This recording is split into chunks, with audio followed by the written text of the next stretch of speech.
Ladies and gentlemen, boys and girls, welcome to the official first episode of, I don't know, we still don't have a name for the podcast, but we'll figure that out. So if you think of one, let us know down below. I'm Costa from 1-0. It's got Jamie to my left from Total 90 Studios, Ali from Total 90 Studios. This podcast is powered by 1-0 Studios. And more importantly, it's not really about me, is it, Jamie and Ali? Not today. We've got arguably one of the most charismatic strikers in the A-League. Someone that you definitely want in your team. I reckon 10 of them could beat a gorilla. Michael Ruhs, welcome to the pod. Thanks for having me, boys. 10 of them could beat a gorilla. Intimidate the gorilla. Come close, yeah. I hope so. A couple finishes here and there. But Ruhsy, thanks for joining us. I mean, first guest, I know this is probably up there with scoring against the likes of Perth, Victory, whoever it is. Better, I reckon. But we'll have a bit of fun. If you're new, like, subscribe, do all that business. We've got to come every single week with a new episode and more guests. So we're obviously here in Total 90 Studios in Nidri. What's the address? 503B Kilo Road. Oh, well. Look at this guy. Well, This Cold. guy. That was cold. He's That was already cold. scoring. Boys. unbelievable. Yeah, I just got my trim now, so if you like it, come and visit Ali. And Jamie. Yeah, this guy. I'm just a receptionist. Just come visit this guy. That's wild, man. That's a wild take. Okay, before we Jump into a bit about you. This morning was Inter Barcelona. Thoughts, queries, concerns. Inter 4-3 win. We were chatting a little bit about it before. What were your thoughts on it? Well, I didn't watch the full game, but I watched the highlights. They got pumped the first game, obviously. For them to go to Milan and somewhat claw it back, not bad for them. I saw there was a couple of questionable calls from the referee. He's a questionable call. So, I don't know. But a lot of the players, when I was watching the highlights, I didn't even know half of them. Yeah. Garcia, bloke. Eric Garcia. Bro, he looks like a typical Eric Garcia. Like his name suits his head perfectly. Yeah, but Barca had Koundé and Bolde out, so both their fullbacks were like Gonskis. their second fullbacks. Yeah. And the reason they don't play is because they don't fit the style. So you see how Barca's crosses that were coming in from their fullbacks were all shit? That's why. The Eric Garcia. Yeah. It was the young one at City. So Pep obviously brought him over, and then they got rid of him. But I think there was like, I think the biggest entertainment point of the game was watching Inzaghi and Hansi Flick go at it the whole game. Bro. Like the amount of times that Inzaghi was on the pitch. Bro, I was about to say that. He Bro. hates standing in his box. Bro, they He pulled him up hates it. so many times. So many times they pulled him up. Like they kept dragging him back. He'd run back out. But half the time he was on the pitch. He's like the guy, I don't know if you're familiar, you know the guy at Heidelberg that runs up and down the pitch? Oh, The old bloke that's in the stands? I don't know his name. And he runs Spittle. up. Yeah, and he runs up and down. Well, that's probably 90% of the people at Heidelberg. Bro, he's famous now. After that Australia Cup game, Yeah. he's famous. Yeah, that's what I thought. What of. is he, a coach? Nah, he's just a massive fan, yeah? And he's on the outside running up and down. Like, he'll stand in front of the grandstand and, like, with the play, he'll run up and down the pitch the entire Just follows the ball. What a Greek, It'll be eh? belted and rain, bro. His top will be off. As soon as it starts raining, his top's off. He's running up and down. What a funny cunt, eh? That's a bit of honor. Bro, yelling at the players. Bro, he's proper. He's Heidelberg's finest. And then at the point of filming, obviously, Arsenal versus PSG tomorrow. Who have you got taking that out? Arsenal. Ooh. You're a joke. They're already 1-0 down, yeah? Yeah, but I don't know. PSG aren't built for the Champions League, bro. Neither are Arsenal, but They haven't been. No. But I reckon this year. They tried to buy a Champions League, but now they've actually got I reckon they've got a proper team to do it. I reckon they'll go all the way. Do you think Arsenal are built for the Champions League? no, but I reckon they'll get a job done against PSG. So you're Something about English football to the Farmers League. I don't know. I feel like they'll get up for the game. PSG probably think they're... They beat Liverpool, yeah. Yeah, but you guys are shit as well. Oh, yeah. So shit. For context, Ruzi, who do you support? Chelsea. Oh, Jesus. Unfortunately. Hey, don't you or Jesus. Well, you know When what? you're coming 14... United. Yeah, but hold on, I was about to back you up there because I was going to say there could be 2 European champions here. Exactly. That's crazy. That's all I'm saying. If you guys win the Europa League, use the Champions League next year, Yep. and you finishing come 14. 14. Yeah, man. It's pretty wild. Hey, That's disgusting. Bro, that's a Cinderella story, should bro. be illegal. Bro, that's just the powerhouse of Manchester United, man. Who are you versing? Glint or something? Or is that Tottenham? Who are you Nah, using? Tottenham got Glim. Atletico Bilbao. Athletic Club Bilbao. Yeah. Bro, Rudy slapped them around. Bilbao. And the finals in Bilbao. Yeah, the final Yeah. is literally in Bilbao. So we're going to knock them out of their own home. Go Who's there. up against them? Yeah, but then you're going to lose against Tottenham. I Bro, should. Tottenham are going to lose to the Wi-Fi password. Hey, imagine Bro. Harry Kane wins his first trophy and Tottenham win their first trophy in the same year. Nah, Tottenham aren't winning. I'm telling you now. Nah, I reckon if it gets to the final, Tottenham win. I Bro, like it. Tottenham literally have to go now to Norway, where it's -1, -2 degrees Yeah. in the snow. You think Brendan Johnson's going to wake up But for the game? you're forgetting 1 point. Up, what is it, 4-0? 3-1. 3-1. Yeah. Pack it in, boys. Straight out. Nah. I don't know what you. Has Ange ever packed it in there? That's the problem. See, but that's what we spoke about last week. Like, I don't want Tottenham to win, but I want Ange to win. But and then I want him to like walk up to the club like, here's your trophy, get fucked. I'm out. I'm done. I'm over it. Yeah, look, if he wins and he says, the thing is like, I'm out, be hectic. Speaking of managers, and then we'll touch on other stuff. Speaking of managers, have you seen the videos of the Leeds boys celebrating? Yeah. Have you seen the video of Fark, their manager, on the top of the bus? Nah, I haven't seen that Oh one. my goodness. Top of the bus, he's sitting there, they've got music, that song, don't you know, pump it up, whatever, and he's sitting there dancing, he's like pretending he's a DJ, and you see him look out to the crowd, he already looks off his head, goes out to the crowd, then you see him hold his nose and he starts looking at people, everyone starts dying, like Nah. he's losing it, he's sitting there Bro, dancing, that's mental. and he's pointing out to people, he's pretending he's doing a light, everyone was apparently Bamford was going off at Chris Wilder because there's a bit of rivalry there because Sheffield, when they knocked Leeds Yeah, I out, saw that. mate, the Leeds boys were losing it. Leeds back in the Prem. Fuck. But They'll go straight back down. Yeah. They will. Yeah. They will. speaking of finals and possibly winning the league, Western United, what are you boys are having? Probably overachieving, I think, for the neutral fan would probably say. Within the four walls, it might not look like that. How has it sort of come around this season for you, and were your expectations probably this high when you first started? Yeah, well, speaking on the team, pre-season was, for lack of better words, a shambles. We got knocked out of the FFA Cup, that qualifying thing at the very start against Newcastle, got belted. Then we played Port Melbourne, lost. Yeah.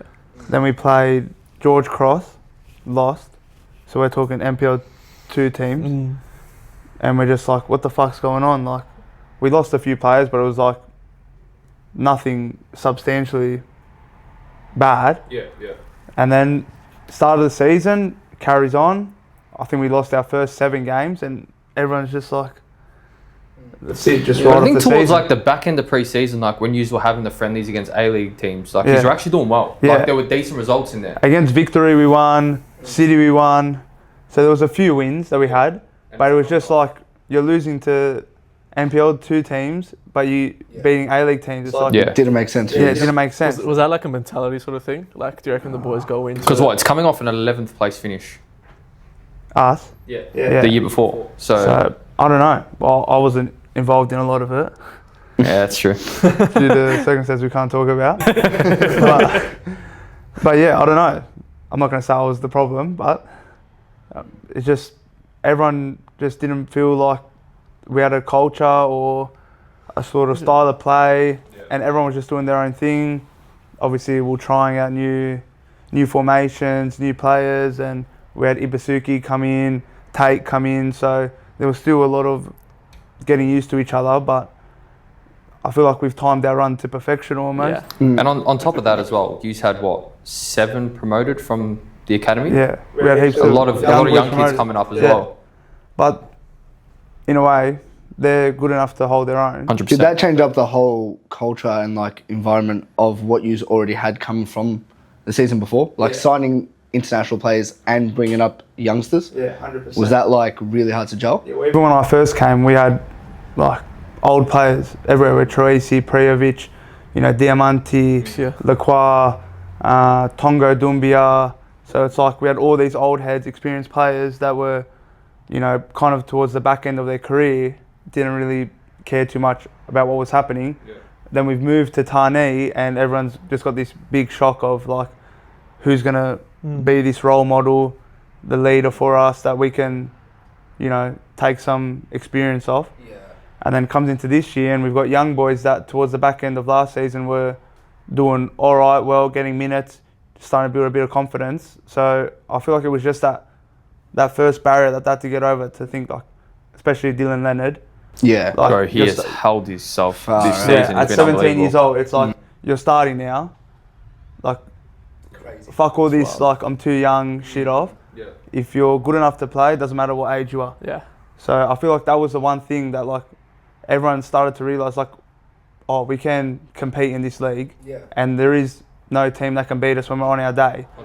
So everyone was just trying to find that middle ground of where the team's playing as one, but all the individuals are at a level as well. Yeah. Yeah. And I reckon that's one of the better things with like obviously a newer club, and obviously the move to Tarneet and everything like that too. These A-League clubs, in my opinion, should be looking at these younger boys, because like Western, for example, like I know Coda and all that stuff pretty well, and they've played for the NPL system and they've come up. You're going to have that stronger connection to the senior team eventually, because you've played for the 21s, you've played for the younger boys, and you all come up together, you build that connection. There's also that Josh Laval, I think his name. Ollie Laval. There's Charbel Shamoon. Abel. Abel Wallity. And these boys all play together in that NPL system. They come up together. You've already built the unity around each other. If you've got the fans and the long term, you'd hope the fans are watching these boys playing in the 21s and the NPL team. Yeah. And then coming up and playing with the senior men's. And then you've got the likes of yourself, your Ben Garuccio, which leads me to my next one. What's Garuccio like as a captain? He look from the outside, he looks like he loves it. Yeah, it's like a mentality. Fortunate mentality to meet him merchant, a couple of times. Yeah. And whether he's making his coffee or whatever, but he looks like he's got the boys in a good line. Nah, he is. Me and Benny, I didn't know him for a bar of soap before I came, and the first week or two, like we just hit it off, and now we're best mates. I'm going to his wedding in Italy. Oh wow! So like, see you it there. was just like a. You guys get in? No? Yeah. It was like a weird thing of like he's a 30-year-old and I'm a 22-year-old. That shouldn't really be these two best mates. But when you see me, you see him, and when you see him, you see me. It's like me and Ali. Yeah, literally. Just the age thing. Yeah, the age thing. It's just the age thing. But yeah, as a captain, he's always been a leader, even though like the past years he hasn't wore an armband. But like when you say mentality monster, it's like even yesterday at training he's spraying me, telling me to wake up to myself, and I'm like, cunt. He like Benny is like Benny embodies what Western United's about. I think like especially when you see him on the pitch, off the pitch, he embodies it. But yeah, like obviously all the stories you've told us. Yeah, we went to a game once, and like at Tarneet, bro, like you can hear the cheer squad and you can hear like what's going on around you, but on the field, other than the whistle, all you can hear is him. Yeah. He'll be yelling at the fullback on the other side. He'll be yelling at the wing on the other side. Like he'll be on the ball dribbling, and he's giving directions. Still, you know what I mean, bro? That's the best thing about him, I feel, and everyone like buys into it because he's still approachable as a captain, and he's not like this macho man, like no one can speak to me, I'm the captain, like watch your mouth. Like he's like there's younger boys that are probably not as confident or like me that will go tell him, like I'd tell him to shut up, but other boys probably wouldn't just because they're like a bit scared. But he knows how to deal with the players that are lacking confidence, players that are maybe with too much confidence, or like young boys that think they've played one game and they know what they're doing. So he's got like this sort of thing with everyone that you find yourself like relating to him a lot. He's got that strong middle ground. Yeah, and he's had his injuries as well. So you got like Coda who done his ACL, turning to him and saying like, "Oh, did this feel right? Did that feel right?" And you got like Donks who's a bit older than him, and Tomoki and Hero going and asking him questions about not only stuff on the field but off the field as well. So it's just like I think that sounds like it plays a massive part in the success that you've had this season as well. 100%. And like he's been out a few times with injury this season, so that's probably been difficult as well. Yeah, well, he had a couple injuries, but when he's on, man. Like I've seen him sprint after 4 players, get back into position, vomit, and just go again. That's what. Like he's actually, it was probably because he played in Scotland as well, where he got that like hard ass, you know, just snap cunts and he fits it and play a ball. But I think that's one of the best. Like he won an A-League championship at a very young age at City, so he's experienced, I guess, like these younger boys that we've mentioned coming up through the A-League system and like figuring out like, okay, I've made the A-League, like that's it, I'm set, I've played one game, like nah, keep your head back in. So he's done all that sort of stuff. For you though, I feel like you're a bit of like a WWE character. I think he actually, and then you can correct me if I'm wrong. You like being the villain, you can tell. Yeah, a little bit. And like when you score and the celebration, and you love a bit of stick from the away crowd. and then you went through a little patch and you got the goal, and then you're back. And it's just like, to me, watching you, there's nothing more that I'd love to see than a player that backs himself. Yeah. And you have that. Where did that sort of come from? Was that always from the start of your career, like, yeah, I know I'm good, just wait and see? Or was there something that happened along your career or even this season where you had to sort of change that focus? Let's remember that. We're fortunate, unfortunate, same, to know you really well. Get to that question, but start from the start. Where did it start? Like, where did Ruhs come onto the scene? Oh, well, Ruhs hasn't come onto the scene until probably the start of my A-League career. Yeah. But before that, obviously I started playing when I was 6 years old at Liverpool Olympic Club in New South Wales.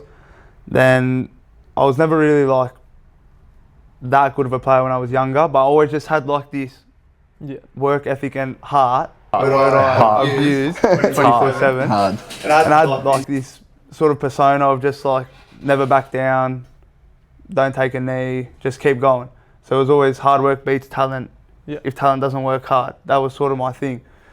And then obviously I made my first NPL team at Mounties, and then there I was scoring goals, I was playing really well, and I sort of got that confidence of scoring goals, and like I'm not only just this bulldog, but if you put me in front of a goal, like I can finish my dinner. Yeah. So then from there, I went to Sydney United for I think it was 5-6 years. Started I think under 13s, under 14s, and I was like on the bench, not in the squad. They were much better than me. All the younger boys, like a few of them, like Patrick Yazbek, I played with Nick Milanovic. So like all these boys that are Socceroos or playing overseas or will be, they were like all in the same team, and I'm like, I can't hang with these guys. Like they're too good for me. So it was just sort of that, just keep going, work hard, and I sort of got the thing of he'll just run through a brick wall for you, and he'll run all day. He'll press the centre back, like NPL. We'll go to one centre back, go to the other, and eventually someone will give you the ball. You know what I mean? You hope so. Yeah, exactly. So then eventually I started starting, and then just it kind of blew up all 1 year. We won the under 16s NPL, and then I'd play under 16s, under 18s, under 20s, and first grade, all in the one day. So I'd start under 16s, start under 18s, and then I'd be on the bench 20s and first grade.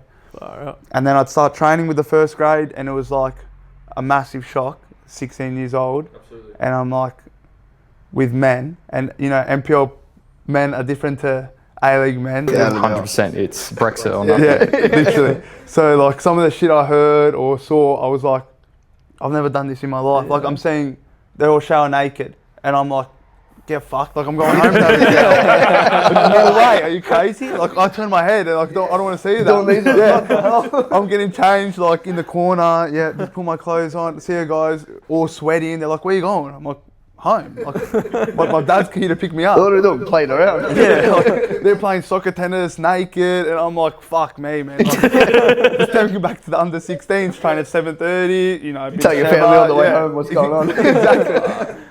So it was sort of just like I had to grow up, and like you said, I've sort of backed myself, but then I like would say stupid shit to the first graders, and I remember I got put up against the wall one time because we were doing fines, and I had to pay a $200 fine. I think because I scored a hat trick in a trial game, and I took the ball home. Jesus Christ. Like a fucking mom. But I thought like In a troll game? yeah. That's pretty Against good. Mount Draw, I scored a hat trick, and I'm like, fuck it, I'm taking the ball home. That's wild, man. And I'm That like is sitting at the wild. time, and they're like, they found out next day of training, they're like, all right, you're paying $200. I said, for what? How old are you at this time? 16.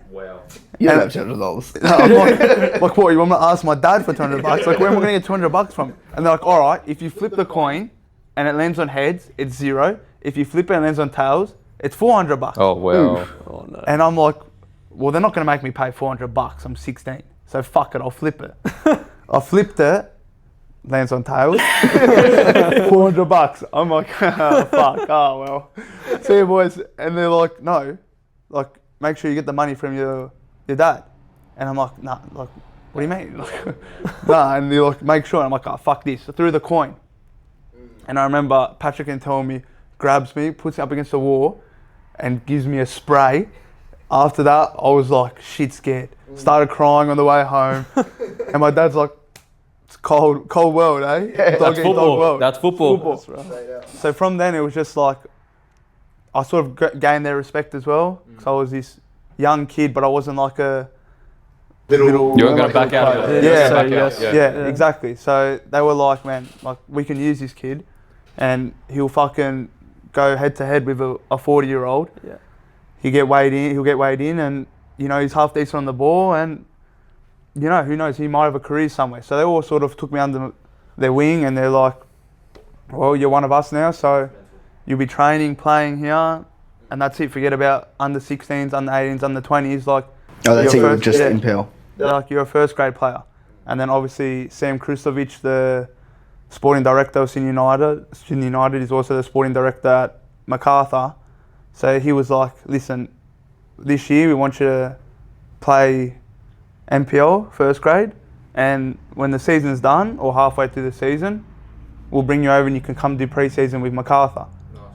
So that's how my first deal came about, and then Ruhs, the alter ego, was born. That's it. So it was MacArthur, Central Coast, won the title with Central Coast. Or halfway through the year left when they won. And then Fuming. It's bad. and then Western for 2.5 years now. There you go. So yeah, that's where this sort of The journey. yeah, exactly. Yeah. Because I think like from obviously what's sort of happened this season is, you know, really good pre-season, training really well, start of the season, and obviously Ibasuki comes in after a wild season at Adelaide United, their top goal scorer. Comes in, you sort of fall off the pecking order, and then sort of delay, maybe come in, maybe don't. Not getting a string of games, and then it's the game against Sydney FC away where you come in off the bench, score the winner, and camera pans to you and you are just emotional, like you've won the World Cup. Like talk to us about that. At the start of the year before, I'd started 18 games. So I'm thinking coming into this year, I'm going to be a starter. You're the man. You know, they see the future with me. I've got another year on my contract. Maybe I'll stay here for another 2 years if they offer me something else. So I'll see how I go. I've come in, first week, we do the yo-yo test, skin folds and all that. I come third in the yo-yo test. My skin folds are a bit average, but this is after 6 weeks off. Like, What do you expect? yeah, I'm a 21-year-old at the time. Like, I'm going out, I'm eating whatever, like just getting my mind off football. Yeah. And then I'm like not in the starting squad or not even getting swapped over. So all of a sudden I'm like, me being me, hothead, I'm like, what the fuck's going on? I couldn't just wait one more session to see. I spoke to Benny and he's like, listen, like you got two options. You either speak to your agent and they ask the club if there's a future for you here, or you be a man, you go ask the coach, like, what's going on? Like, do you want me at the club? Can I go somewhere else? Is it a thing like Ibasuki's come in, I just need to earn my spot? Meeting went fucking catastrofica. Absolute shambles, like the worst it could have ever gone. End up leaving the training ground, fuming, I'm crying, call my dad. He's like, what the fuck you doing? Call my agent, what the fuck you doing? Like, you've just ruined your career, something you've worked so hard for. Yeah. And it was sort of like I was in the wrong, yes. It was probably 80% me, 20% the boss. But at the end of the day, he's the boss. Yeah, you got to win. So, would you say that's the lowest point? yeah, 100%. Like, obviously, I'm from New South Wales, so I've got no one here that I can go to. And, like, I'm just sitting in my room thinking, like, am I like, going to be here? Do I go to training? Like, do I call someone? Do I apologise now? Do I wait till tomorrow? Do I tell the boys? Because then it was the thing that You were if stuck I in the was to unknown. leave, proper. yeah, if I was to leave, I don't want it getting out and clubs finding out that I said what I said to You get that reputation almost. Yeah. to one of the Australian icons. I've been lucky enough to know you for quite a while now, and I still remember that time where it sort of all happened. You came in here, were speaking about it. But I don't think a lot of people realise the age that you are. Because I think a lot of people think that you're a lot older than what you are. But you came in here and instantly you're like, you took ownership of what happened. And you're like, all right, look, I fucked up. But it goes back to sort of like what I mentioned before, like that goal against Sydney was, and back to obviously what you said at the start, like that mentality that you have where, no, I'm not going to take a knee. I'm not going to fuck around. Like, I'm going to get out of this. Yeah. You came out, you took accountability, you worked like a dog in that 2 months that you're probably essentially exiled from the team. Yeah. You done the work, you came in, you go up against Sydney FC, who on paper have one of the best teams in the league. Douglas Costa in there, unbelievable players. You come out 80th minute, 88th minute, and you score a winner, and you're emotional. Like, what does that sort of feel like? Yeah, well, like you were saying, there was like that period, 2 months where I was exiled from the team. They weren't allowed to post me. I was training MPL, playing MPL. So I was training at 5 o'clock with a bunch of 15-year-olds. But it was still like that mentality of, like, I can't lose if I don't quit. Like, it's so easy to just pack it up, go home, say, fuck it, shit happens. Yeah, the easy thing to do is just walk out. Exactly. But I've always had that thing of like, die standing up. There's no way I'm going to let, well, my mentality then was, there was no way I was going to let him win. Yeah. Or let the club win, or anyone that doubted me win. Because that would have been easy. Yeah. So I was just like, fuck it. I'm just going to go all out, put my head down, don't say boo to no one, just fucking work hard every day, and hopefully my luck will turn. And eventually, like you said, I got back into the MPL, the A-League squad, started training with them, then I would start getting rotated in and out, and I was thinking like, all I wanted to do, my main goal from when I got binned, when I finally got back to myself, was I just want to be part of the squad. Yeah.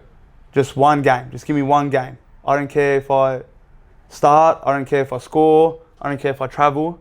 All I want by the end of the season is to say, I fucked up at the start, but look what happened when I just shut up and done what was the right thing to do. And my first away trip was Sydney FC. And I'm looking on the Qantas app, refreshing the day before, because normally the tickets come up, begging that my boarding pass is there. And I saw it, and I'm like, fuck, I must be travelling. And I'm speaking to Speaky, and he's like, I don't want to say anything yet, but maybe not. And I'm like, just tell me. And he goes, yeah, you're travelling. So that was like the biggest, just made me think like, it was all worth it. All the shit that I went through, the running by myself, you know, I had no one to turn to, no one to fucking wake me up in the morning, no one to, you know, put this sort of structure that I have now, being the A-League, in my life. It was just all me. So then, exactly. And then we travelled to Sydney, 3-3. I'm thinking there's probably no chance I come on. Like, I'm still not in the good books, you know. We'll see what happens. I get brought on 80th minute. What a fucking run that was, man. From halfway. When they pulled your number, what was your reaction, honestly? I was just buzzing, man. Because in your hometown, your family was there. My family was there, and they're all behind the bench, like screaming and yelling. Because like, obviously you warm up here, and you got to run. When you're warming up, do you know that like, are you warming up just to warm up, or are you warming up because you're coming on? Like, no, to warm up, but and then they get the call. Yeah, they get the call across on the walkies. One of the coaches on the bench will signal to the S&C, and you come over. So as I'm running, all my family's here. There's like 20 of them, and just so happy to see me come on. And then Geordie Lawton, who assisted me, I was playing MPL with him at the start of the year. So it was sort of like this. That's cool. Yeah, like. So it was like full circle moment, bro. Full circle moment. Like, what are the chances that I was playing MPL with him, and he was assisting me, and now we go to the A-League, and that was his first assist, and my first goal of the year. And then I do the Rashford celebration. I hate that you've done that celebration. But it was just like the only one, as soon as I scored, normally no celebration comes to mind. But for some reason, when I scored, it just snapped that was exactly. Sick. And to beat Sydney FC, the way we did it, and for me to score, it was just like probably the best goal I've ever scored in my life. not because it was something special. Or It was a good goal though. It was a run. It was a run from halfway all the way through.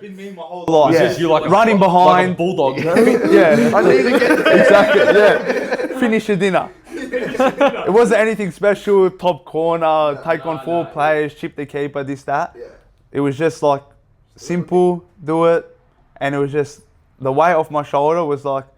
It all started from wanting to just play a minute to then scoring a goal, and it's like I ticked off all those boxes, and now I'm in a position in the finals. That's crazy.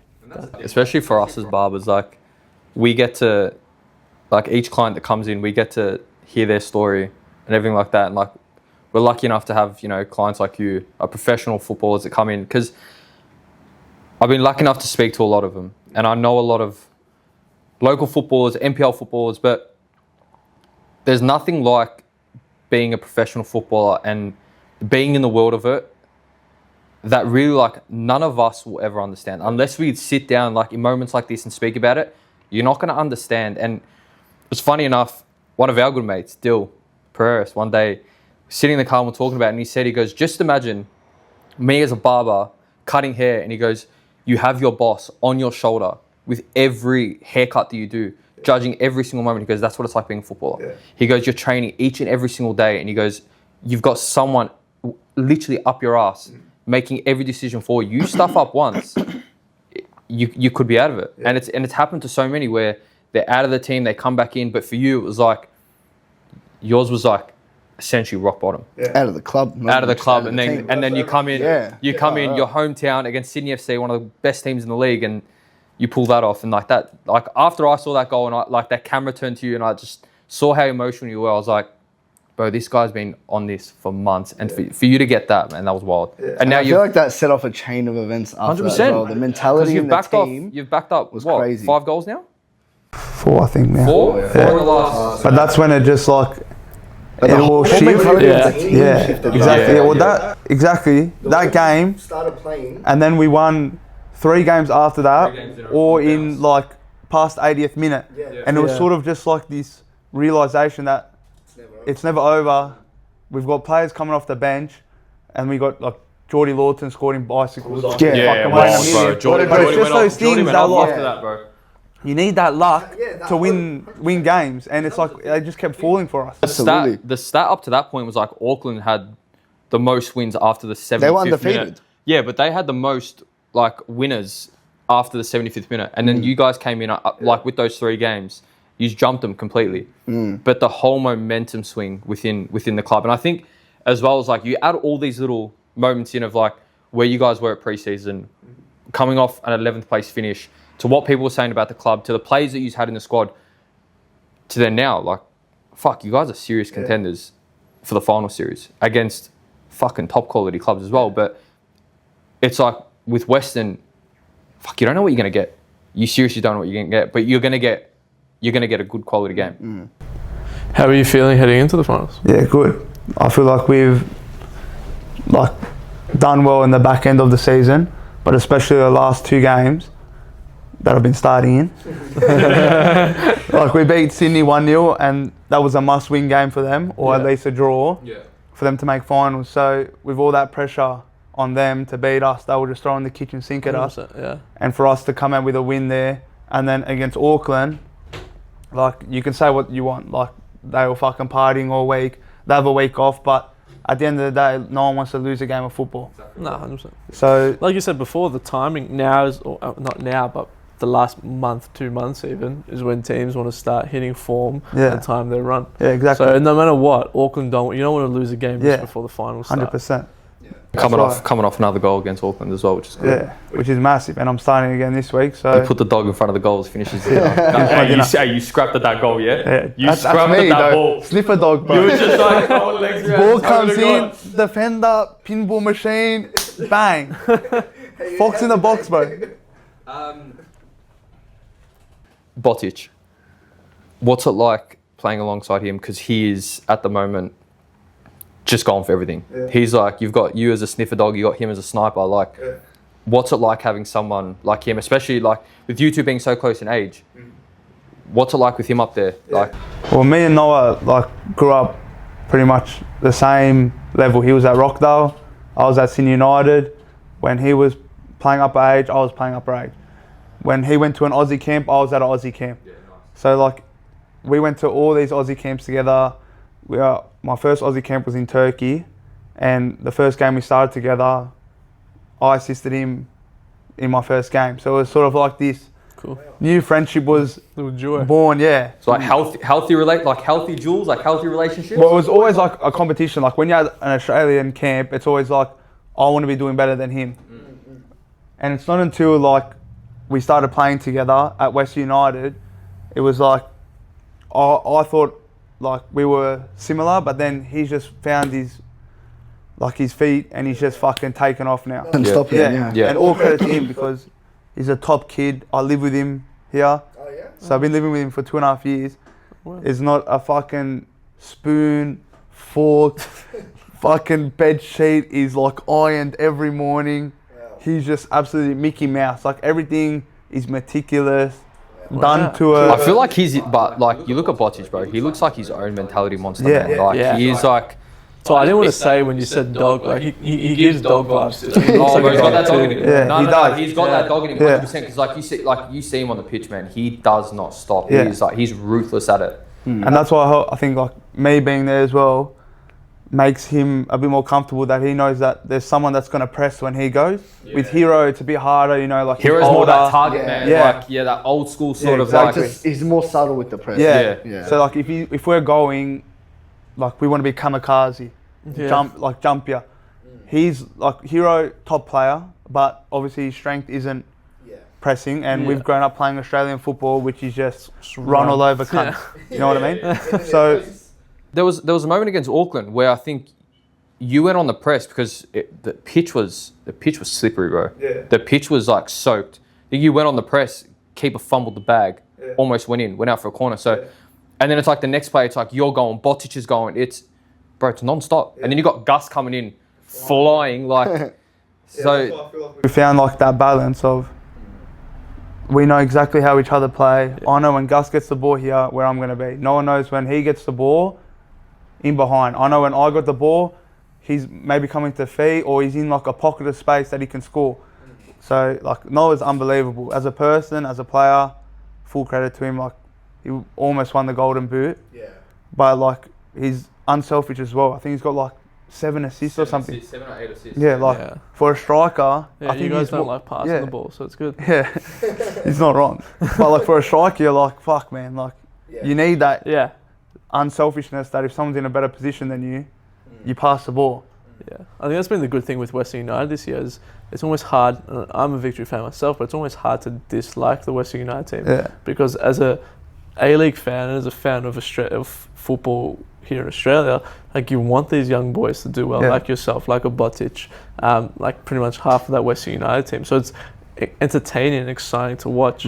Who are some of the other boys sort of within, even outside of Western, within the league that you reckon, give it a year or two, or even now in the next transfer window, could get picked up, or you reckon have got that potential to take the next step in their career?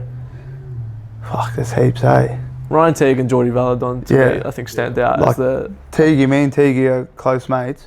Yeah. We played all national team camps together. Yeah. We were rooming together. Like me and him were like this all the way through our like high school years. So I feel like he's yeah. the sky's the limit for him. Obviously, Yeah. he went to Portugal already. He has that European experience. He's got a European passport, and he's come here and he's just Just a classy, Yeah. silky midfielder. he's just isn't he? grown. And then obviously now he's playing Socceroos, which is another massive thing for clubs to look at. And he's not 24, 25. He's still 22, 23. Yeah, Another one, Milo, Nick Milanovic. yeah, just killing it. He should have went last year, but obviously for whatever reason, contracts and stuff. Circumstances, yeah. The Yeah. world of football. But nah, like he's unbelievable. I'm close to Milo as well. I'm fucking close to everyone. Yeah, close to everyone apparently. He's been everywhere. You know, he knows No, but everyone. me and Milo play PlayStation together every day. Yeah. We've been playing together for like 3 years. So, and he like lives with next. What am I saying? 'Cause He used to live with he you. used to Get live. there. With you. No. He lives near my house in Sydney. Oh, okay. There it is. I landed. I landed. Threw a ball and you just put your head through it. I got it. It's like his goal gets off it. Fuck, man. So Eat yeah, your dinner, like, man. Fuck. He's on breakfast. So yeah, like I know him from our early childhood days. So he's another one. Segacic, unbelievable as well. Yeah. Fucking thunder of a left foot, man. Yeah, it already He's sounds scary on the left foot, It bro. really sounds like it's a worst kept secret that he's probably gone. Yeah. To Archie Goodwin's another one. Yeah, from, Archie Goodwin. from Adelaide. Where like I remember him at Newcastle and he was exciting at Newcastle and he was so young, and then the move to Adelaide almost caught people by surprise because he was, I guess, Newcastle's sort of hope and youngster, and then the move to Adelaide just sort of living up to the Goodwin name, I guess, in Adelaide. Well, I think like That deserves more credit, Jamie. What the fuck? that was actually pretty good. I'll give you that. Yeah, yeah, that was really good. Sorry, are you alright? I think like obviously Adelaide released Ibasuki, and Archie comes in. And I think even with the injury, he's still top of the Golden Boot race. Yeah, so that's massive as well. In Adelaide, I believe, and you would obviously know a lot more than me. I feel like in the sense of how their, I guess, project even have shifted, where Adelaide have turned toward, and that Adelaide have always been probably one of the bigger clubs in Australia and in the A-League as well, where they sort of feel the need to bring in the superstars and the firepower. But it feels like they've shifted, and Irukunda was probably a great reminder for them to go, let's play kids because we can also make a bit of cash too. 100%. So I think that sort of wave started them, and you're seeing it now where they look good and exciting, and they've got a lot of youngsters in the team. And it's fun. And then they've got their Stefan Walk as well, who's almost the same. And I know they've got the pod together too. Yeah. Who's probably their sort of Ben Garuccio for their team as well, with the Shout out youngsters coming to through. the Football Friends podcast. Yeah, shout out if you want to come on. We're gonna beat you this week, Morky. Yeah, I hope you do. We don't like Adelaide, do we? No one likes Adelaide. I agree. There you go. I really like Angus. Yeah. There you go. Gus, yeah. Gus. He's another one. Yeah. He's not really a young player, I'll but throw him under the bus. Angus Thurgate. why? I filmed with him at Ultra. We did a boot shopping sort of video, and it was a top bins challenge. Yeah. And I think the week before I had Ben Garuccio and Daniel Pena filmed with him when he was there. He was sick, and they were like, "Oh, go Thurgate in." We got Thurgate in. Can't lie, didn't hit the target. It wasn't near the target Really? once. I beat him. Have you seen me kick a ball? Nah. Exactly right. No one really has. And I was always on him too. Another classy midfielder. Ever since then, I'm sorry. Alex Tobin was Alex Tobin award winner. And he's going, But I beat him in a top bins challenge. yeah, but you probably beat me in a top binge challenge. Well, guess what? Have you seen his dog try and eat his dinner, bro? Mess. You probably beat him top bins. Pena smoked me. Oh, he Yeah, looks like Angus, he'd smoke Angus. anyone. Fucking Pena. Diamante Smoked ya. beat him 2-1. Thanks for coming. See, now he's dragging it. Oh, but now he's dragging it. Oh, gosh, yeah. All right, Pena, you just put out Diamante. Like, we've gone up a level now. Yeah, and I still got him. Fucking won a World Cup. Yeah, it's crazy. Exactly. So imagine what I could have done. That's all. Well, That's how after Australian your football does to win. stinker on Friday night for your Metro team. Last week so we've got our own club team for 1-0 FC. Yeah. And I play coach. I just start my own team to get a game, pretty much. And last week, 2 weeks ago, round one, I was in the rooms and I'm rubbing my knee, start rubbing my neck, rub my ankle, and I turn around to one of the boys and he's looked at me. We've both had the same epiphany. And he's got, Baz, you know what that means? What is it? Don't worry about it. And we've both looked at each other and I've gone, fuck, what am I doing? I've like rubbed 4 different areas. Like, what am I doing here? And the last Friday, the hour-and-a-half drive to Point Cook, the election was on Friday, so it took me 45 minutes to go back from home and still don't even know who won in my council. Don't really care. I've gone there and I've put up another stinker. And I'm on the bench second half and I'm like, oh, surely I'll put myself back on. Like, I can't put myself back on. I go, nah, surely. I was like, nah, I feel good. Went for a quick lap, was freezing cold. Like, yeah, feel good. I've looked at my old man and he tries to claim that he's the coach. But like, stay in your lane, mate. And I've looked at him, he goes, I was like, what the fuck? But your dad didn't even put you on. No, I told him I'm going on. I went on, it wasn't good. Another Not stinker. like an obvious mistake, but you know when you can feel you're not playing well? Yeah. We lost 2-1. Get in the car. I go, fuck. I was actually flat. I was like, fuck. Like, maybe it's time. Dad goes, yeah, it wasn't one of your better ones. And as soon as he said that, Driving over the Westgate Bridge. You would have just hoped to just turn left and send it. If you're player coach, who tells you that you had a fucking stinker other than your dad? Do the players look at you like, hold myself accountable. yeah? But you brought yourself back on after you having a stinker. You can't do that. I was trying to I feel bad for the poor cunt that's playing. Probably having a good game and he's like, no, I need to fucking... His number gets cracked and he's like, And mind "It's a you, fucking coach." mind you, he's a fullback as well. He'll play as a fullback. They lost 2-1, and he's having a stinker. Puts himself back on. Just pack it in after I was that. trying to save it. I was trying to Save save what, it. bro? Like, I'm trying to save my imagine hairline. if I I'm not going well. So He's got fullbacks. my fullbacks on like they stay back while attacking. Like they're gone. Trent and fucking... Hey, you can't really talk. I haven't cut that fringe in 3 years, yeah, because you're trying to hide something as well. Oh, Just remember, you're cutting my hair. Exactly. So don't be talking shit about my hair when you cut it. All right? Don't throw stones for... Oh, your hair shits me, bro. I'm watching a game. I'm like, fuck, I love seeing my haircuts on TV. Fucking Ruhs comes past. Fucking flicking his fringe, Let me cut your hair, bro. I need it. Because it covers my hairline. Hey, the rain never apologized for the flood. Anyway, I heard that this morning. I don't know. Fuck, the rain never apologized for the flood. Nah, so think about it. Isn't it if you pray for rain, you have to do with the mud? What the fuck? I've heard that one. I haven't heard either I of haven't them, heard bro. that one. But I get that one. Mixed up? Honestly, ever since Friday's stinker, I been haven't rattled. got it up. Nah. You've been rattled. I haven't lifted it. Nah, but also the guy, from what you're saying, the poor kid who was playing and then I put myself on, he knows he should have come off too. So if you're watching, Kidding me. yeah. Our sincerest apologies for your player coach that you have. That's a disaster, man. Bro. Nah, anyway. For a year. Imagine you're a player, that right back, and the fucking coach is also a right back. He's looking at you like, Just go home, bro. If I got taken off, I would have just been like, oh, I'm going. I'd walk off on that side. They would have crossed the whole Yeah. field. No way. I'm I going. reckon you get double footed at training. I actually made him go lino. He got some You dragged him and you put him as lino. That's crazy. Dog, man. What a shit coach. Guess what? That's crazy. If I was him, if it's offside, I'm letting it go. Down your side. Up, didn't see it. Well, I'm not even talking shit. You watch the goal, so you can watch our games at YouTube.com/1-0. And Bloke has to plug everything. And the second goal, you'll see me turn around to the line and go, It was the guy that came off? yeah, and it wasn't offside. Fair. So it came down your side as well, the winner. Nah, look, depends.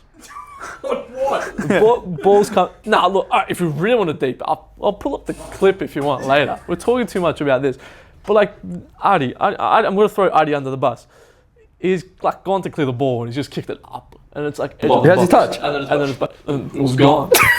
And then the balls come edge of the box, and then it's bobbling, falls out to a player. Ball comes in, the guy sort of snuck past the fullback, and Who was the fullback? Throw him under the bus.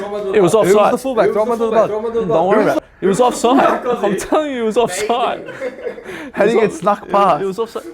Nah, it was rapid. Because he didn't know whether, you know why? Because he didn't know whether at the time he was the player or the coach. He's yelling at the fullback, yeah, and he's like, oh shit.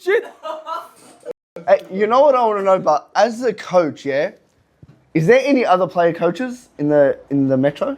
Or do they have coaches? Yeah. Oh, actually, the team we played against was a coach, and he was an absolute goober. So he had an I'm absolute- gonna, no offense, West Point, you guys were absolute.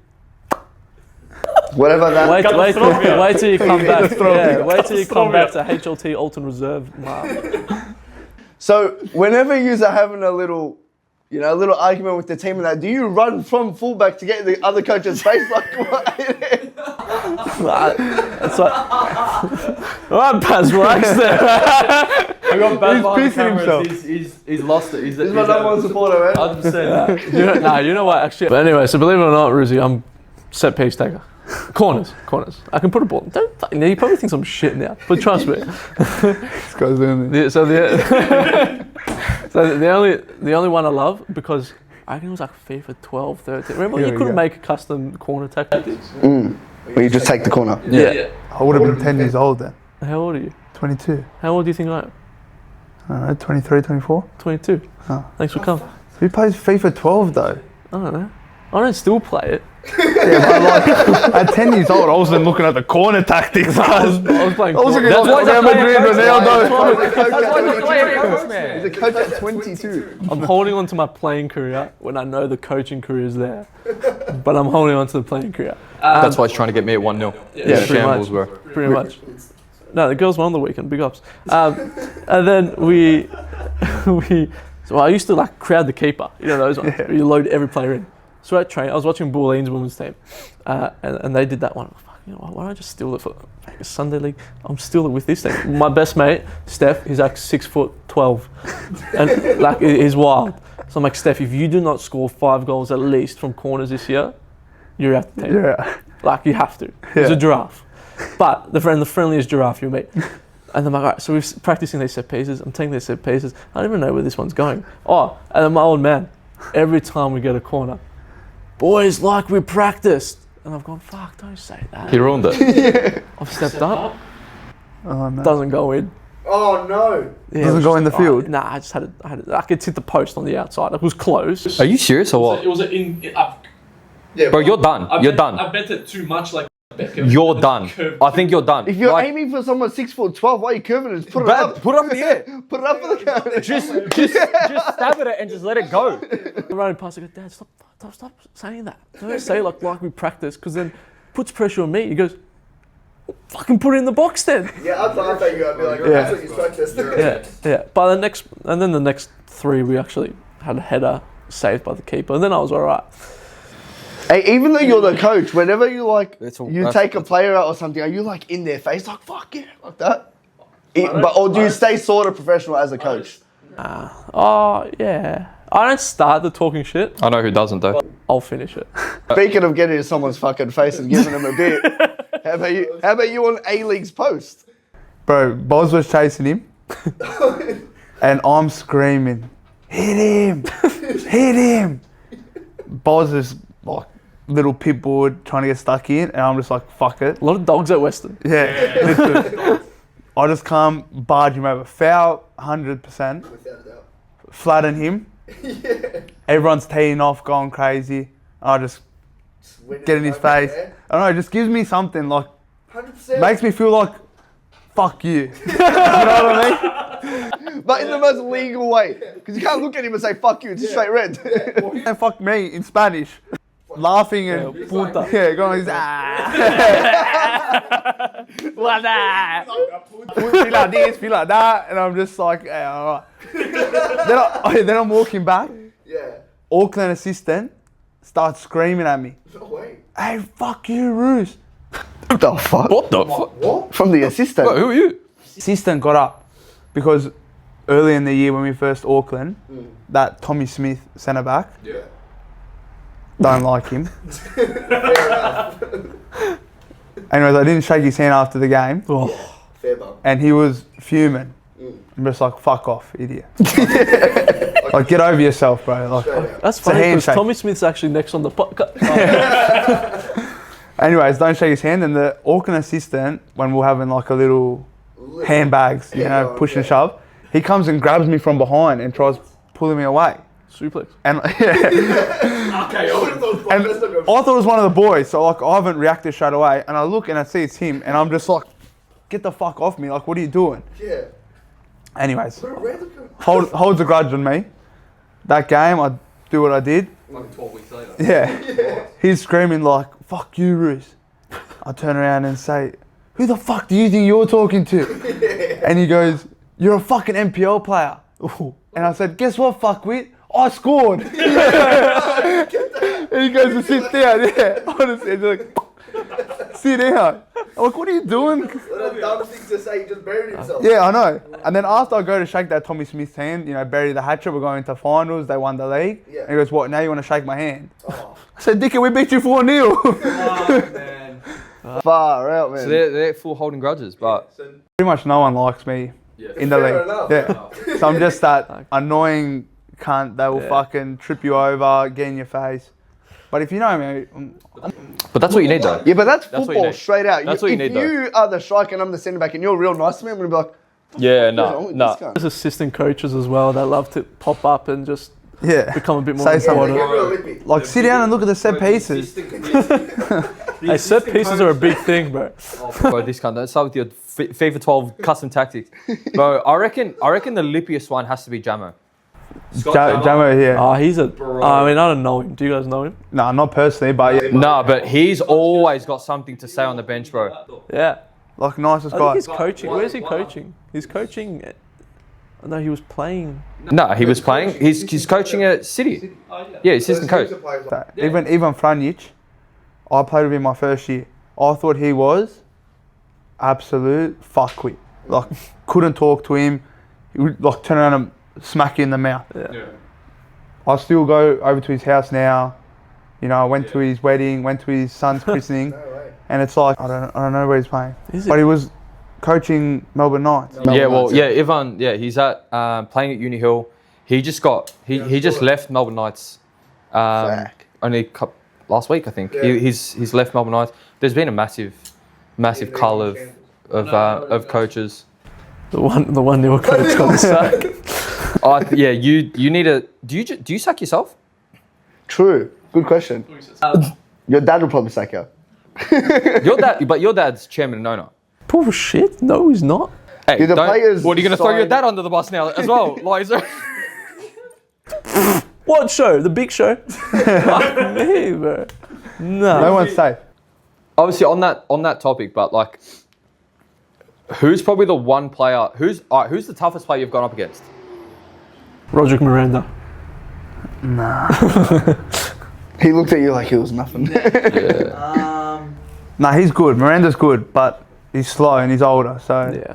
when you get a little rat like me running around, actually, Brian Caltech, Brian Caltech, absolute animal. brick cunt. Yeah, Like he's me, just As a defender. big. 10 times bigger and just as fast. Yeah. And he's a machine, man. Like Hard day. he, like honestly, pack it in. Like just stand up top and hope that a ball bobbles out to you so you can score, because you're not getting anything in behind. You come to feet, you're getting swallowed. Anything, you can't skill him because he's massive. Like he's a machine and has a pass on him and fucking has a shot as well.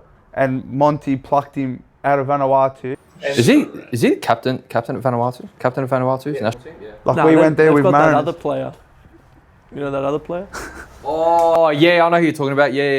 You ask him to captain of Vanuatu like he knows the starting 11. I don't know. This player should. As well. That would have been a fun team to play Bro, in as well, yeah. We were cracked, man. I don't know what it was. It was just like we were all like players that either were up here and have come down here or trying to go to here. And Monty just got the best out of And what, all he's of us. at Tottenham now, isn't Yeah. he? Yeah. for a reason. And he was playing like one of the first ones to start playing young boys. Yeah. And you know, was that period where Central Coast decided to. yeah, exactly, where they were doing shambles and they're like, all right, bin all this off, get rid of all these old players.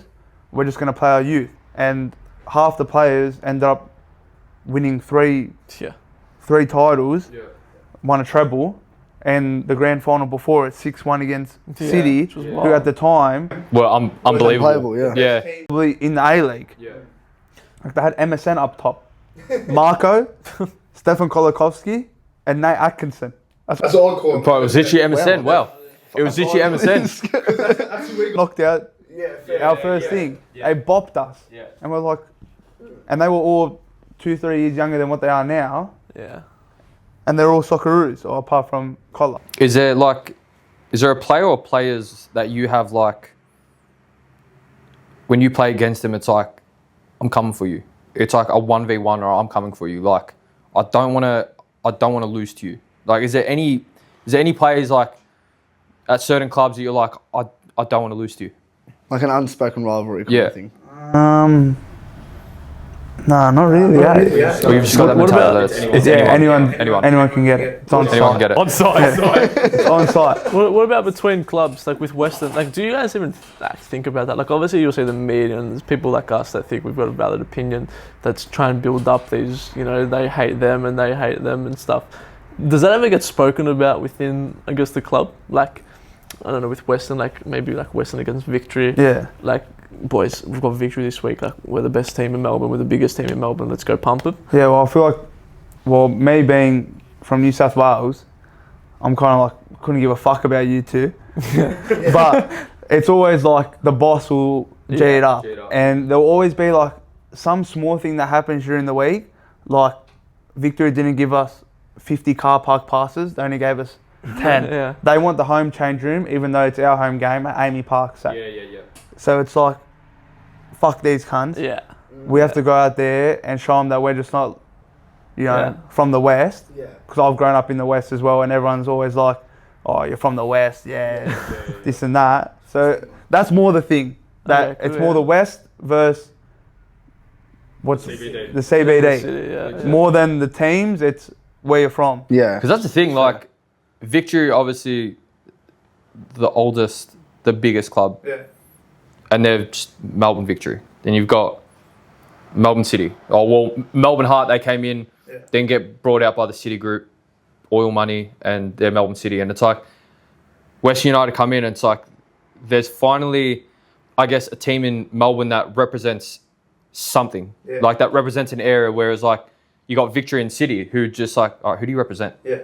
Like, you got Victory training on one of the busiest roads in Australia. Bad. And then you got City, they were at Bundy, now they're in all the way in Casey, and it's like Western finally have that pocket in Tarneit. So it's like, So they shouldn't have done it to start with. 100%. City should have just done what Western United. Yeah, 100%. But that's the thing, like now it's like the rivalries are sort of, the rivalries then were like Melbourne, Adelaide. It was like the original derby, the original fight. It was like that was the thing. Now it's like, I don't know, like what are you fighting? What are you fighting? Like, Yeah, but I guess it's like a rivalry has to happen. You can't make a rivalry. So with Victory and Adelaide, I guess it was because we were the two biggest and best, and it was the finals. So it's really not until like, I remember as a Victory fan, I couldn't really hate City until they won something. exactly. And it was probably the same with Western. Like, how am I going to dislike this new team coming in until they do something? And then Victory go poor, and then City and Western are up there. You're like, oh shit. Like, okay, now there's a bit of something. Like, it's almost like, and it sounds funny because I'm just a fan, but like, okay, you've got our respect. Like, you guys are here to stay. Now, like, let's battle.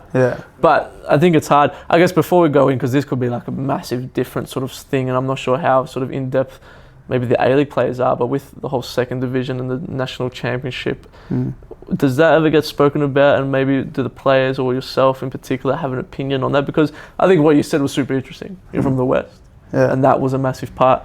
Now, my opinion is they tried so hard here to get rid of any ethnicity background behind all the clubs, where like as soon as there's Greek boys from Victory doing nonsense, there's the hooligans from Victory. As soon as there's whatever from that club, that why will they bring in a South Melbourne, this and that? And I'm not sure what the club's like in New South Wales, but why will they do that straight away? Because naturally you got to get Macedonians, Preston, Greeks at South Melbourne, all the other Melbourne Knights with the Croatians, and it's going to be chaos again. I think even though you came from like the junior side of it, you're at one of the biggest clubs in Sydney, like Sydney United, like their cultural, like I think their cultural picture and the type of club they are is embodies that. NSL and some of the players that they had, or the Aussie Croats that played there, it's like crazy. And they were Sydney, Croatia before, and they would have fucking riots and it'd be like shootings,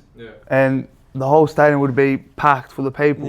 And I feel like you're right, they've sort of like pushed that out, and they've pushed it out of the A-League as well. I remember going to Wanderers at Pertec Stadium, and the place used to be rocking.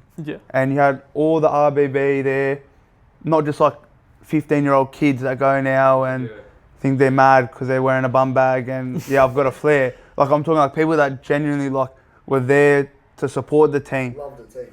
Exactly, would sing for 90 minutes, would be fuming if they lost and would be fucking over the moon if they won. Yeah. They've sort of like pushed out the active support where it's just like, all right, maybe it's safer for the families and the fans, but you've also gotten rid of the heart of what football as a whole is about. You look overseas in Milan, they're fucking psychos there. Yeah. And the players are scared of the fans. Yeah. Like I can go to the crowd when we lose and shake everyone's hand and sign autographs, and no one's gonna tell me, "Fuck you," for losing. Yeah. Because how many European clubs have had to stand in front of their ultras and literally hear them say, "You're a fucking joke," and get the fuck out. I didn't get that here, and I didn't get that at Mariners, and I didn't get at MacArthur. Maybe at Victory, if you get battered and you go down North Terrace, there'll be one cunt that's like that has never kicked a ball in his life that'll smash her. But in a way, you sort of need that because you're representing them, and they're paying money to come watch you. Yeah. And I think like our sort of fan base here is very similar to what we sort of experienced when we were at Old Trafford. It's very like for the families, for the spectacle, because And you sort of speak to, because for context, we were both in London at the same time and went to Manchester to watch United at the same time, and it's everyone there, and we were able to speak. And I've had friends that have gone as well. All the locals hate the home games because it's full of people like us. Yeah. Like there was all of tourists us. There was Swedish people behind me. There was Indians in front of me. There was Asian next to me. There was another Aussie family, a couple rows in front of me. And it sounds like, okay, sure, like you want to be a massive global club, and clubs are businesses and franchises now. They're not just soccer teams. So that's got to come and pay with the price. So I remember when we were chatting to some of the people, and I know I've got mates that went to Anfield and Liverpool fans, and they always said, you want to come and experience what it's like to support Liverpool or to support Man United, make best friends with someone that's got to go in the away bay, and that's your experience. because that's the thing. Like we went like Old Trafford's one thing, and I was expecting like you're gonna walk in and you're gonna have the fans like chanting from the start, and it was dead quiet. Previous to the United game, if I was at Old Trafford either, but go on. previous to that, I was at the PSG game against Brest, favourite team, who just recently got promoted to League One, and bro, like their fans, and like it was just packed, bro. Like first row to the top row, like all the way to the nosebleeds was like flags, flares, banners, like be like, fuck, this is like that's what fans is, and you come here. You go to the A-League, and like obviously back in the time where, you know, we'll go and watch Victory and it was 45,000 packing out Marvel. It was like the terrace was there. It was like people were there for the club. Now it's just derailed. But now all of a sudden it's like the spikes hit the NPL. Like the Preston game. The Preston game that we went to, like 10,000 people in industrial area of Preston. It's like, I think what you were saying was that like the FA has sort of like pushed it out. But and then slowly, like, we're like, nah, let's not maybe get rid of all of it. Like, okay, let's bring the Australia Cup in. And it's like they bring the Australia Cup in, and it's like, it's good when it's good, but as soon as one thing happens, oh, no, football hooliganism and this and that. But now they're jumping on the bandwagon of the fucking NPL, and they want the, you know, second division coming through, and they've picked the biggest clubs in Australian football, and it's like, what do you expect is going to happen? Do you, as players, notice this sort of thing? Like, with the fans and the crowds and the active support areas, and sort of fans want and need for a bigger environment? Yeah, 100%. Especially the clubs I've played at, like MacArthur was its first year. Yeah. So you can understand crowds not so good. Obviously the first year we made finals, so that's when you start getting a bit more support. Yeah. Obviously, like on the weekend we'll be fucking packed at Tiny. 100%. But, you know, 12, 14, 16 weeks ago, you go to a game, hear a fucking pin drop. Yeah. So I feel like that helps as well. And then at the Mariners, we were untouchable, so everyone wanted to come watch the Mariners. Yeah. Gosford was packed out that season. So that season was unbelievable. But then, like you said, you got clubs like Melbourne that are, like, no matter what game, against Perth, City, there's 10,000 people there. Yeah. And it's just such a better atmosphere. the game that we went to, the Preston game, Preston South, there was 10,000. Let's give or take 10,000. Yeah. The same night, City were playing, Yeah. and there was 3,000 at Amy Park. So it just sort of goes to show. But Also the stadiums. the stadium's too big. The stadium's stadium's too way big. too big. Like there's one rectangular stadium, I think, in Australia, Yeah.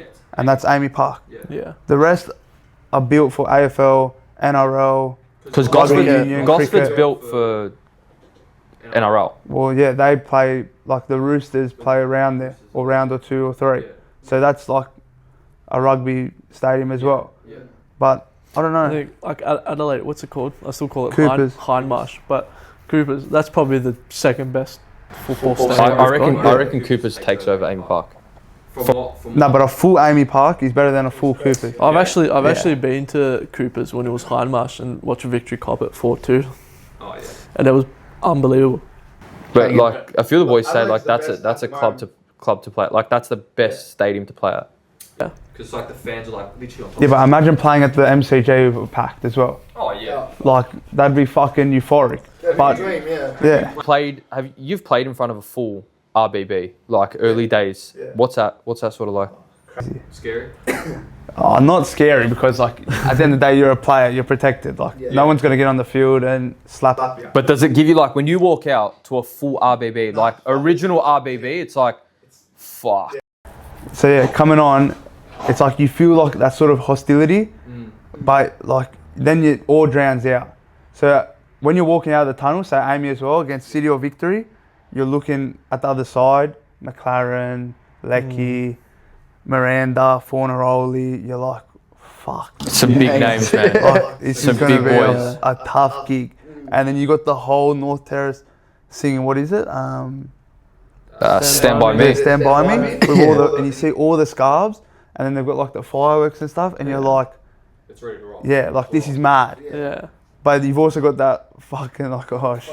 Yeah. Well, look, because there's the opportunity for it to be a Victory City semi-final, Yeah. which I think the league needs. And I think it's like everyone. Is it? Because is Auckland? Does Auckland go up against City?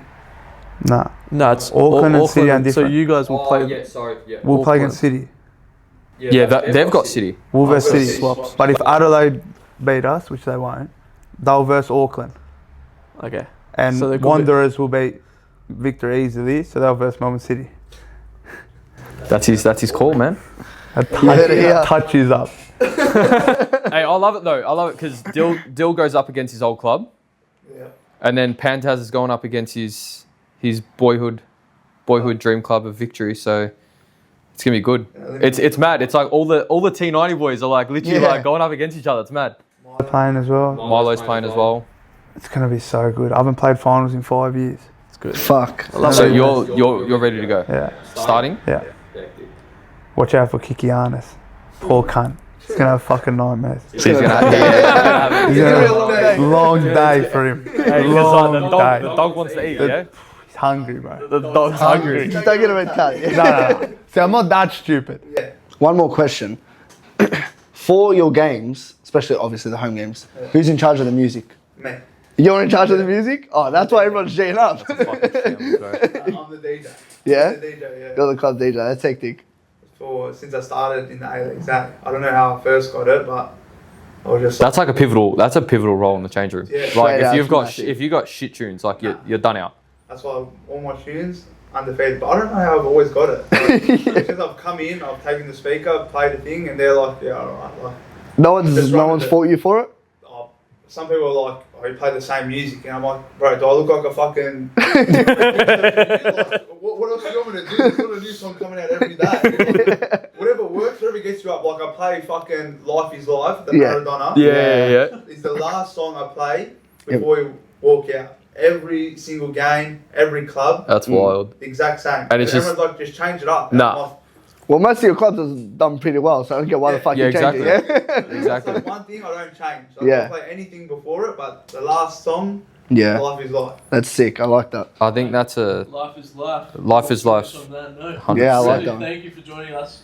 Appreciate some great insight. I think a lot of stories, and I reckon a lot of people don't know a lot about you and sort of why, like Jamie was saying, you're emotional after the goal against Sydney and everything going on, and you're still such a young striker that feels like you've done a lot in your career already. So best of luck with everything. We'll obviously be keeping a close eye on you, and even though I'm a Victory fan, I hope you do well until we play Victory.